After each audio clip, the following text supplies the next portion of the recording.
So when we got married, I didn't realize at the time that my husband, and everybody has this, my husband had a certain money personality that was different from mine. Everyone has money personalities. You just need to discover what yours is. Especially if you want to be successful in marriage. I'm not going to go into it because we already have a video on YouTube that talks about money mindset, money personality. But you are not watching it because it's not Pastor M and Pastor K. Why are we following them? This why, because I will not explain it. You go and look for it now.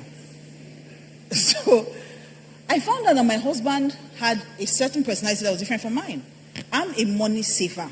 He's a spender.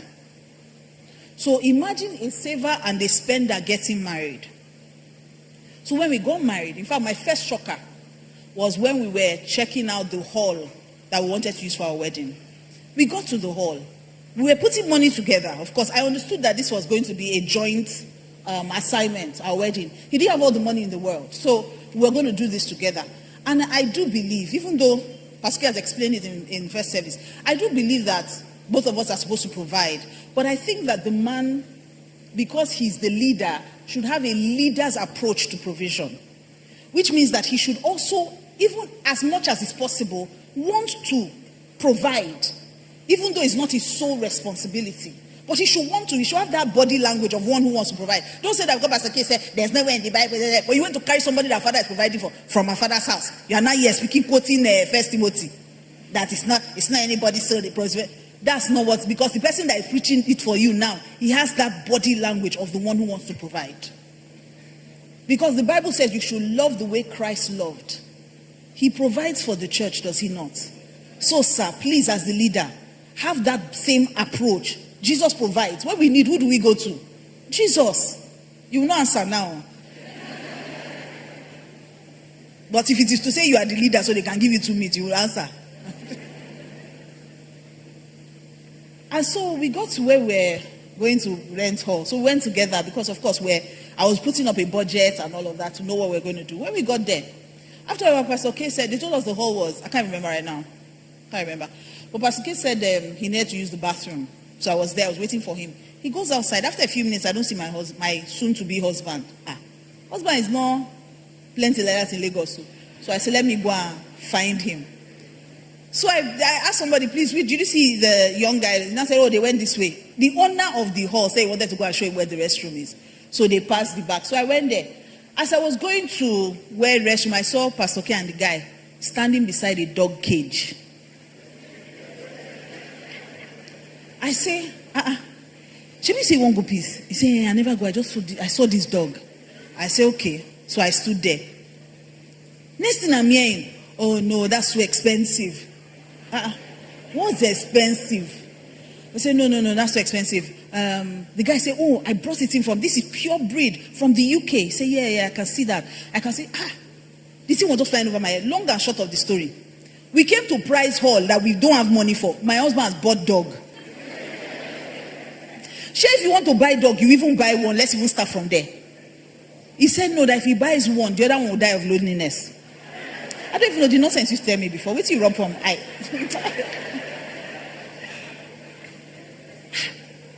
So, honestly, at that time, I don't know why, but I didn't think much of it. To be honest, I didn't think much of it. And so we got married. After we got married, first thing that landed were those 2 dogs. And they were the most destructive creatures I've ever met. Tore my chairs, went out when they came back, tore all my chairs. Another day, I managed to believe God for money, cook soup. We went out. By the time I came back, the dogs had snuck in through the back door, climbed my cooker, pushed off the cover of the pot, licked the whole pot of soup clean, covered it back and gone outside and stayed in their cage.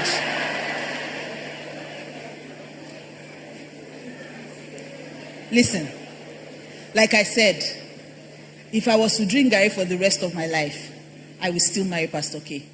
He made a joke out of that. Me, I was so frustrated. He laughed and laughed and laughed. He said they are such intelligent dogs. See, this dog goes.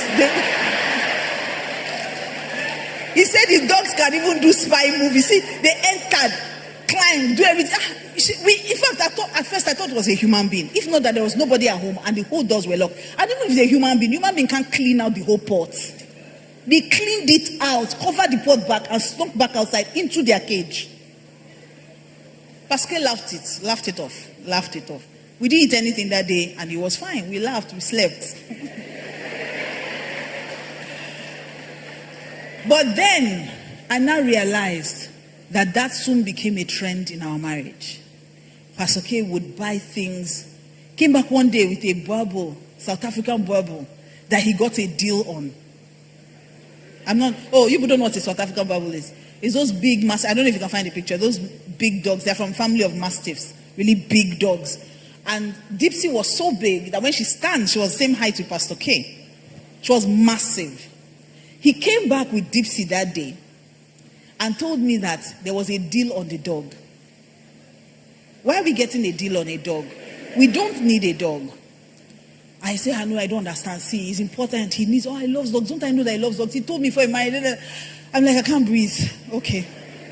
You can have your 3 dogs. At that time, we now had 4 because we bought Beauty as well. So 4 dogs.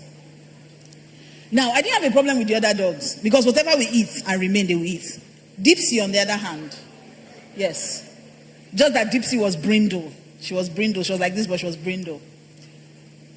Now, Dipsy, on the other hand, eats 1 whole Titus fish. And you have to cook her 1 derica of rice every day. We've not eaten, Because as I'm telling this story, I need to understand that if at that time, Pastor K and I were owing you 5K, you will join faith with us to know the day we will pay you that money. But you see, even though Pastor K was a spender, when it came to the things of God, I noticed that he was so disciplined. So all these things were happening at a time that things were so great in church. But he said to me clearly, and this is what I must tell you, stealing is not an option. No matter how you justify it, whether you call it Yahoo, whether you call it helping yourself, whether you call it falsifying figures in the office, whether you call it advantage, whatever name you give it, stealing is not an option. Why? Because when you steal, you think you can solve your problem. It is the blessing. So you must always go back to the one who gave you the money and how he intends to continue to give you that money. Pastor K said, I am not David's Christian Center, so a dime of David's Christian Center will not enter into our pockets. And at the time that he had been working, they were not paying him a salary in DCC. So we were living by faith. I tried to get a job, and then at some point God told me, you will serve no other gods. So I knew I was called to full time. So I packed up my master's and I decided to start teaching Sunday school like my father feared. That's how I know you don't follow us, because you don't know that joke. So Pastor K and I got married and he started buying things. It was very erratic. I'd never seen anything like that. So he will come back today with a pool table. Who needs a pool table when he can't eat? What's wrong with you? He will do PS, he has bought PS. What's going on? And the truth was, at some point he started making money. But as he was making the money, he was running through the money just as quickly. And it was hard for me because, remember, my own personality is to save. I don't believe you spend everything you have. If you give me 1 naira today, at least 30 kobo, I go keep them. I can never, it's just a principle with me, I never spend, my mind just works that way. I never eat my tithe, number 1, because it is not mine. If you give me money to keep, I never spend it because it's not mine. I have such a disciplined nature when it comes to money. And so I understand money. My husband will buy anything. He just say, what's there? And then his argument was always, all this money you're keeping, Jesus will come now, will it be useful? Let's enjoy this life. You don't know when Jesus will come. It was always about when Jesus would come. And then I would even say, but honey, we have to save for a rainy day. Even now, not be God they give rain. Which one we are saving for a rainy day? God will protect you before. He always had an answer and an attitude. And to tell you the truth, every time he believed for something, if I say we need money for this, he will believe the money will come somehow. So his faith was working. So it was covering for a bad spending nature or bad spending personality. I don't know how to describe it. So we were always we didn't have money. But because we also had a principle of sharing money. So let me say this. Pastor K and I have operated a joint account from the day we got married. However, I recognize that there are anomalies these days in marriages. So a lot of people cannot even disclose how much they earn, because you do joint account. Before you come back, your husband has carried all the money. He has gone to use it to fly abroad with different girls, or he has gone to use it to give his family members, or whatever, And your children are either always sent out because they can't pay school fees. Your landlord is always knocking at your door. So sometimes you have to pay rent twice because you brought money for rent. Your husband has spent it. You bring again, things like that. I understand all those happen. However, God's plan is that you will be naked and not ashamed, which means there will be full disclosure. That's God's plan. But because human beings are human beings, they've spoiled it. Okay? Now, I know that publicly, most times we wouldn't teach this because we would teach the general rule. However, I believe that there's a place for wisdom to come in. So if you know that your husband is, or your wife is the kind of person that will totally destroy all your plans, you guys have to have an agreement of joint accountability, not necessarily joint account. Do you understand? Because tomorrow night they'll say, Pastor M say we should not do joint account. So that's what I said. I said there should be joint account or joint accountability, which is what God is really after. That you both have full disclosure. If both of you cannot disclose how much you earn, then there's a trust issue, not a money issue. There's a fundamental marriage issue, not a money issue. So Pastor K and I used to operate a joint. We still do till tomorrow, we operate a joint account. However, anytime we want to maybe do something, we would also have allowances. So maybe you say, oh, this is, you need money for your upkeep, this is yours, this is mine. And we operate it based on a budget. So this is yours, this is mine. At some point, when he still was very young in the Lord and the things of God, he used to give me almost twice what he used to collect. But now, they treat me like that again. It seems we are now mates. I'm not your equal, sir. So, the money he would take, before I blink, Pastor K has finished his money. But me, I was saving. Because what am I buying? I'm not materialistic. I don't want shoe. I don't want bag. I don't want phone. My phone, I don't want my phone. If you see brand new phone, is that somebody dash me? Or Pastor K just thinks it's time to change my phone? I've never bought phone with my money. The things I want in life are so simple. And most of them are not even money based. You buy a car to park outside for you. The last car Pastor K bought, I don't think I've ever pressed on safe in that car. In fact, a lot of people don't even know I can drive. Because I don't go anywhere. If it's not church, I'm in my house. And if I'm coming to church, I'm coming with Pastor K. So somebody's driving us. Do you understand? So you come now and say, which car should I buy for you? You're wasting your money, sir. Just give me the money. Let me go and invest it. Let it be giving birth. So I always had money. But it was a concern for me that my husband didn't. He never seemed to have money. And so sometimes he would say, oh, honey, I need money for something. Or, I'm supposed to pay for this thing. But I need like 200K more.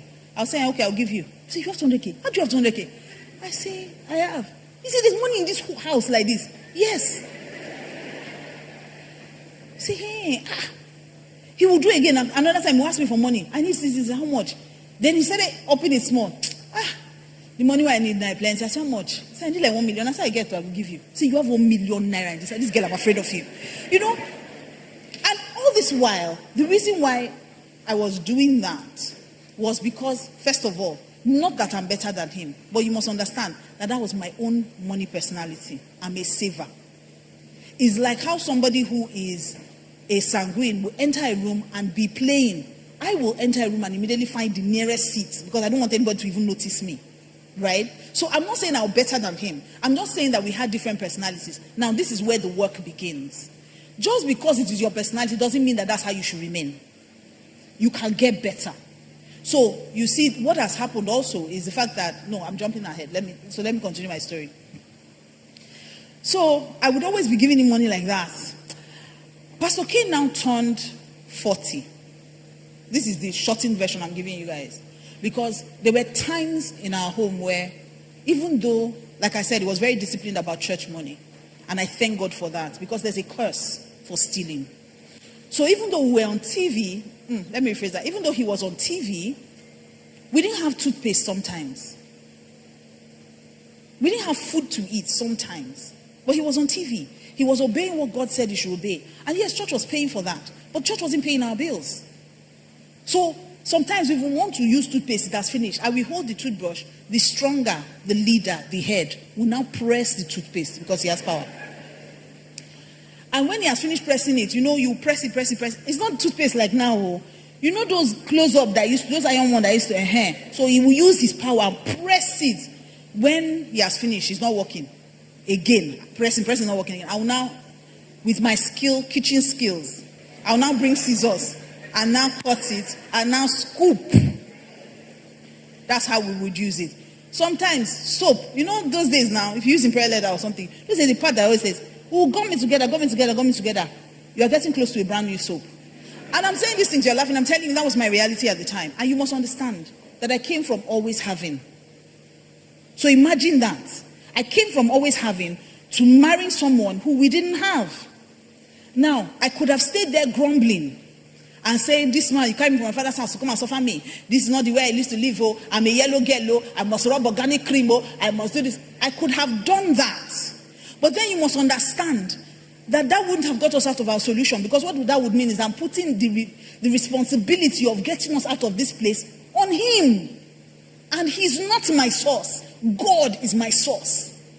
So I had to start asking God, so what do we do? Lord, what do we do? There has to be a way out of this. And there has to be a way to help this man. Pastor K turned 40. And after we had done everything, done his birthday and everything, I was reflecting. So I laid down and I asked myself, I've been married to this man for a couple of years. He's 40 years old. What does he have in his account? Between you and I, Pastor K didn't have 1 million naira in his account at his 40th birthday. So I called his pastor. I called Reverend Femi. I said, Papa, if anything happens to this man now, and let me tell you the kind of man I was married to, why he did not have that kind of money. We would buy property. I remember the first time we bought property around here, the first time we bought it, we used all our faith, did everything, bought the property. One morning, I was sitting in church, Pastor was preaching. He was right here. I was sitting down here, he was preaching. And then he said, oh, the land that my wife and I bought, I've sold it, we're sowing the money. And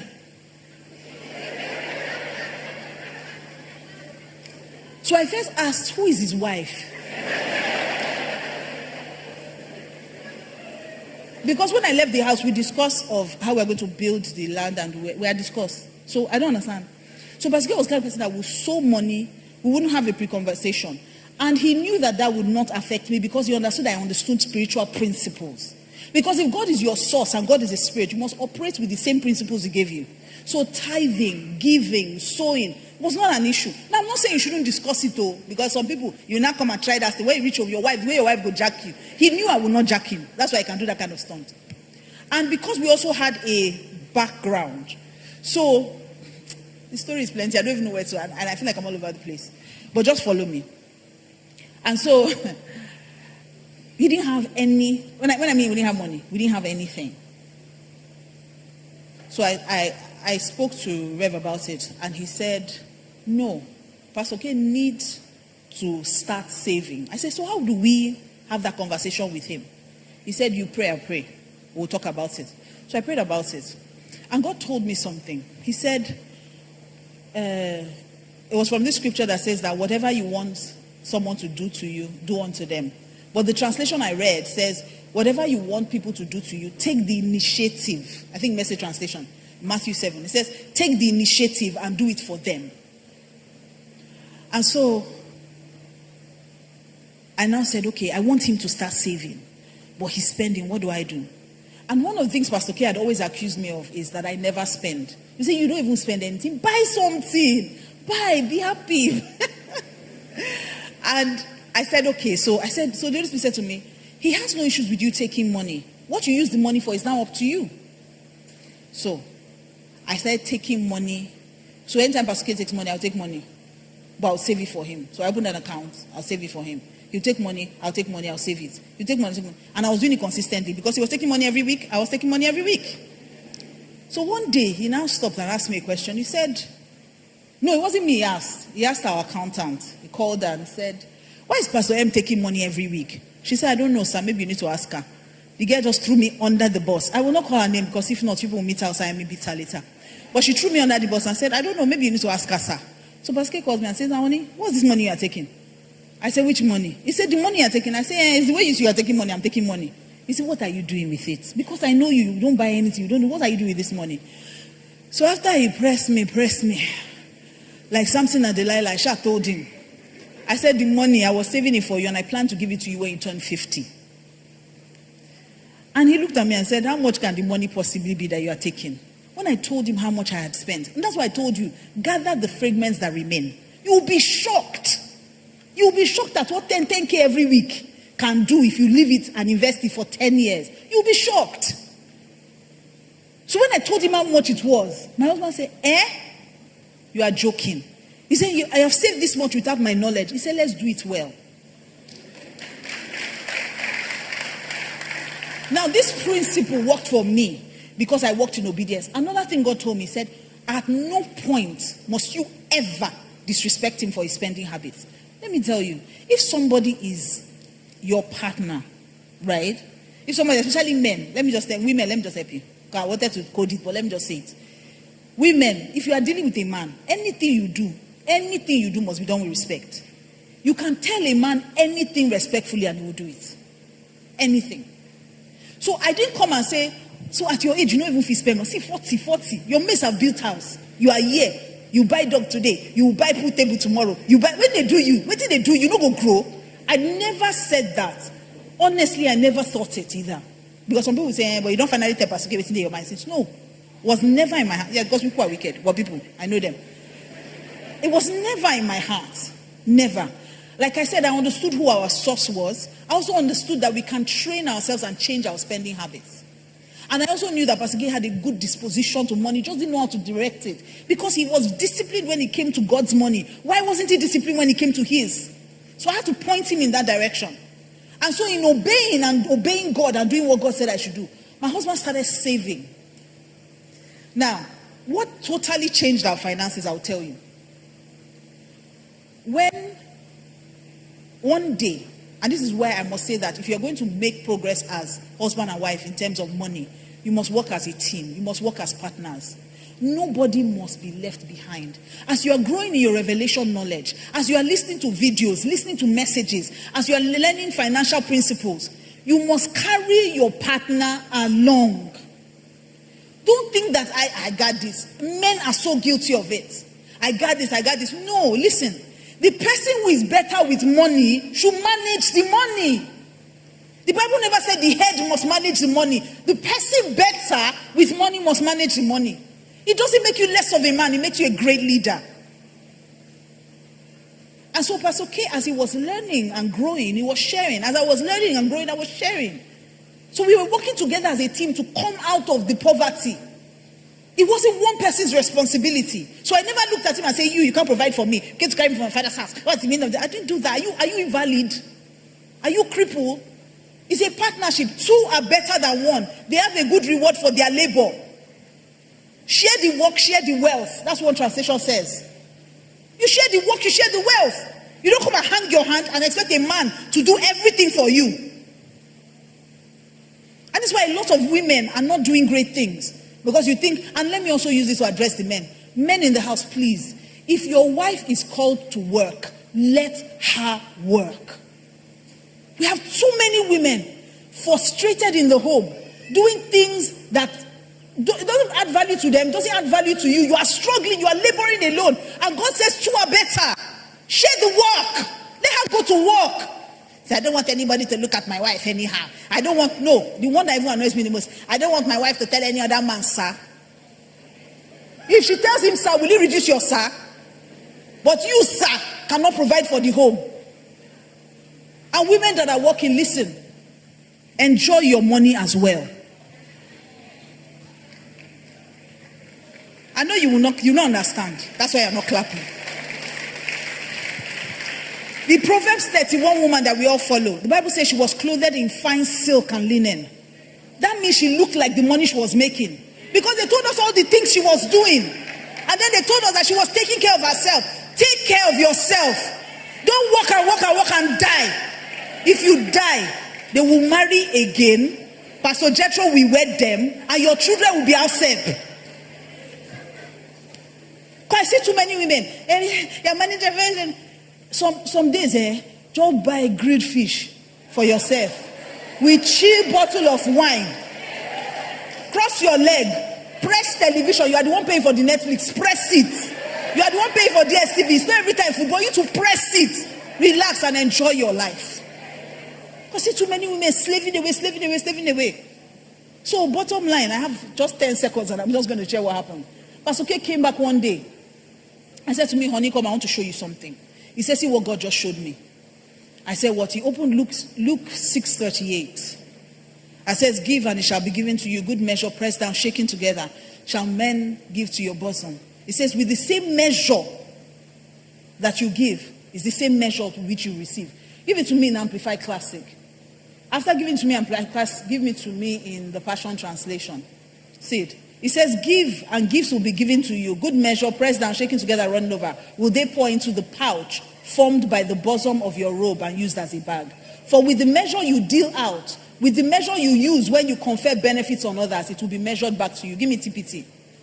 So Pastor Gill said to me, why do we stop at the beginning of this scripture? Everybody stops at pressed down, shaken together, shall men give unto you. The most important part is the second part that says that your measure of generosity becomes the measurement of your return. What you used to give is what you used to get. So my husband said, that means if we sow in millions, we will reap in millions. Light came, just the way light came for me this morning. Pastor, okay, that scripture you read this morning. You go see money now, they come. Light came. So we started saving. We saved. In fact, that's why I say that he's disciplined. He just needed to be channeled in the right place.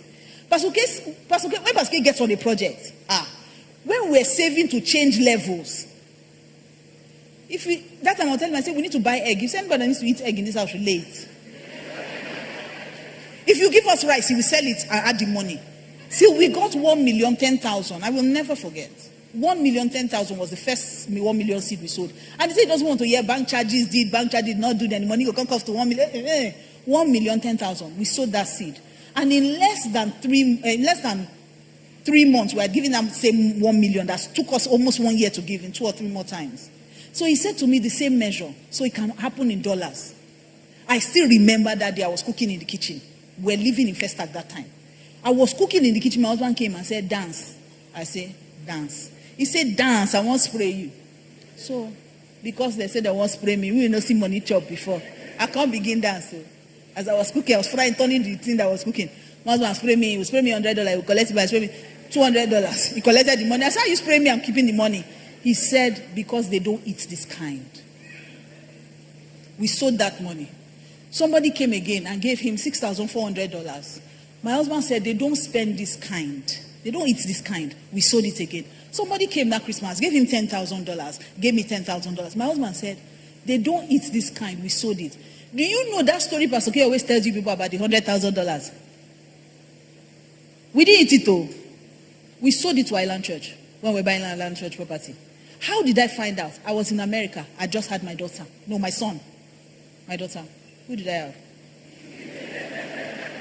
One of them. Daughter. Baby was with me. Daughter. I just had my daughter. I went to buy baby things. So somebody has $100,000 in the account. 2 of that, 6 of that. I'll take 8 of that. Pull that. How much is it? No, don't worry about the price. Just pull it out. I went to the counter to pay. And they told me my card was declined. I said, try it again. The girl tried it again.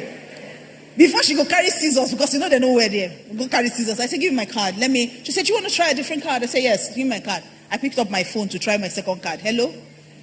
They said there's no money in our account. I said, oh, I forgot to tell you I sold it. I carried my load. My friend say, are we not buying again? I said, stand there. They will soon insult you. No be escort you, escort me come. My husband has sold the money. That's how I went home. Listen. We kept sowing. And God's word can never fail. Today, we're blessed in every currency. Literally. Every currency. And the man that when we started out wasn't earning a salary. One of the things God did for us was we learned not to rely on salary. Because when I first married him, I was wondering, what can we learned not to rely on our salaries. Because even me, when they now started paying me, he will sew it. They say, oh, they not paid Pastor M, say, oh, she's sewing it. I said, sir, let me make this decision for myself. You can't be sewing money for me. I'm not as generous to Jesus as you are, sir. Can we just put it out there? And we kept doing this. We kept doing this. What we learned there is the same principles we're still operating today. That number one, God is your source. Number two, we are a team. And number three, we keep working together using the same principles God has taught us. We sow when we need to sow. We give when we need to give. Listen, the liberal soul shall be made fat. If you do all these things, I guarantee you, you will have the marriage of your dreams. Were you blessed this